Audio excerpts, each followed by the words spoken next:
নমস্কাৰ বন্ধু বান্ধৱীসকল, পুনৰবাৰ স্বাগতম মোৰ নতুন এটা অন্য ভিডিঅ'লৈ। আজি মই আপোনালোকৰ কাৰণে অসম আৰক্ষীৰ 15টা গুৰুত্বপূৰ্ণ প্ৰশ্ন লৈ আহিছোঁ। চ' আপোনালোকে ভালদৰে চাই যাব। আৰু এইকেইটা প্ৰশ্নত মই আপোনালোকক জনাই থওঁ যে এইকেইটা প্ৰশ্ন বহুত গুৰুত্বপূৰ্ণ প্ৰশ্ন হয়। অসম পুলিচৰ এক্সামত এইবোৰ এনেকুৱা ধৰণৰে প্ৰশ্ন আহে। চ' আপোনালোকে ভালদৰে চাই যাব।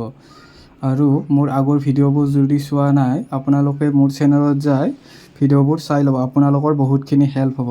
চ' আপোনালোকে যদি মোৰ চেনেলত নতুনকৈ আহিছে তেনেহ'লে চেনেলটো ছাবস্ক্ৰাইব কৰি বেল আইকনটো প্ৰেছ কৰি ৰাখিব। আৰু ভিডিঅ'টো শেষলৈ চাই যাতে ভিডিঅ'টো ভাল পালে লাইক কৰিব আৰু বন্ধু বান্ধৱীৰ সৈতে শ্বেয়াৰ কৰি ৰাখিব। আজিৰ ভিডিঅ'টোৰ প্ৰথম প্ৰশ্নটো হৈছে, অসমৰ কোনজন ৰজাক কুজা ৰজা বুলি কোৱা হয়?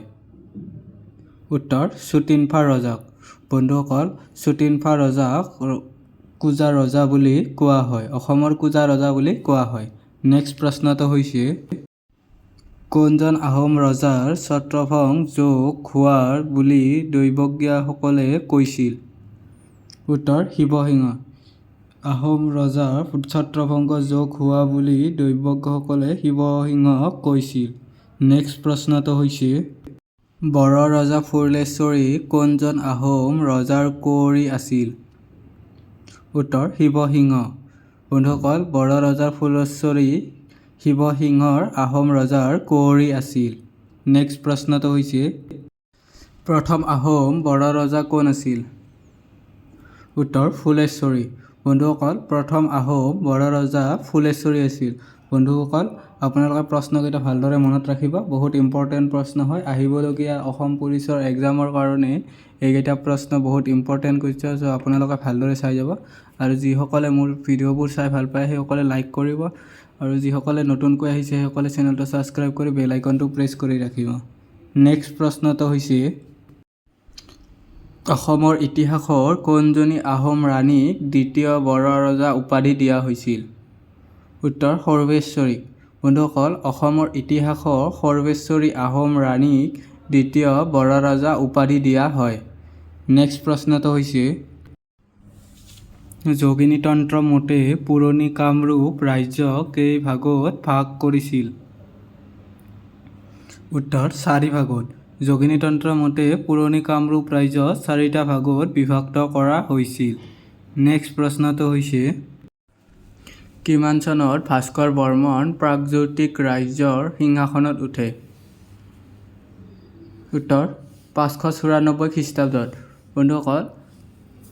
বন্ধুসকল, 594 খ্ৰীষ্টাব্দত ভাস্কৰ বৰ্মনে প্ৰাগজ্যোতিষ ৰাজ্যৰ সিংহাসনত উঠে। নেক্সট প্ৰশ্নটো হৈছে, ঞসকলৰ দেৱাল কোনে সজাইছিল? উত্তৰ, কামৰূপ ৰজা ঞসকলে।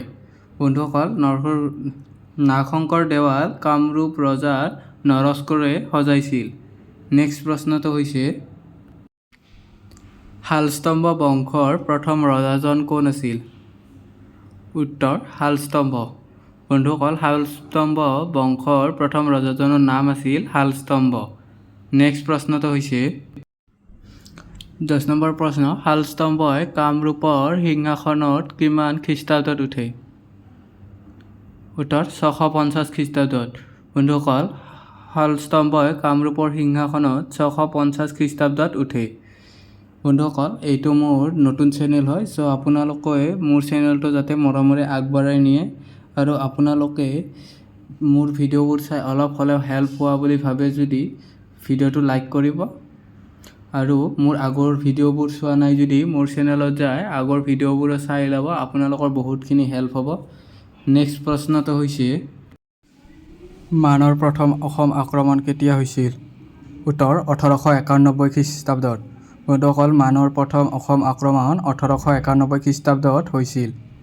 নেক্সট প্ৰশ্নটো হৈছে, অসমলৈ মান কোনে আনিছিল? উত্তৰ, বদন ফুকনে। বন্ধুসকল, অসমলৈ মান বদন ফুকনে আনিছিল। নেক্সট প্ৰশ্নটো হৈছে, দিহিঙীয়া ৰজাৰ প্ৰকৃত নাম কি? উত্তৰ, ছএভঙ। দিহিঙীয়া ৰজাৰ প্ৰকৃত নাম আছিল ছএভঙ। বন্ধুসকল, আপোনালোকে প্ৰশ্নকেইটা কেইটা শুদ্ধ উত্তৰ দিলে তলত কমেণ্ট কৰি জনাব। নেক্সট প্ৰশ্নটো হৈছে, খোৰা ৰজা কোন? অৰ্থাৎ খোৰা ৰজাৰ নাম কি? উত্তৰ শুক্ৰাংশা। বন্ধুসকল খোৰা ৰজাৰ নাম হ'ল শুক্ৰাংশা। আজিৰ ভিডিঅ'ত লাষ্ট প্ৰশ্নটো হৈছে ভগনীয়া ৰজা কোন? ভগনীয়া ৰজাৰ নাম কি? উত্তৰ জয়ধ্বজ সিংহ। বন্ধুসকল ভগনীয়া ৰজাৰ নাম হ'ল জয়ধ্বজ সিংহ। বন্ধুসকল আপোনালোকে মোৰ ভিডিঅ'টো চাই কেনেকুৱা পালে তলত কমেণ্ট কৰি জনাব আৰু ভাল পালে লাইক কৰিব আৰু যিসকলে মোৰ চেনেলত নতুনকৈ আহিছে সকলে চেনেলটো ছাবস্ক্ৰাইব কৰি বেল আইকনটো প্ৰেছ কৰি ৰাখিব। ধন্যবাদ। আজিলৈ এইখিনি মানে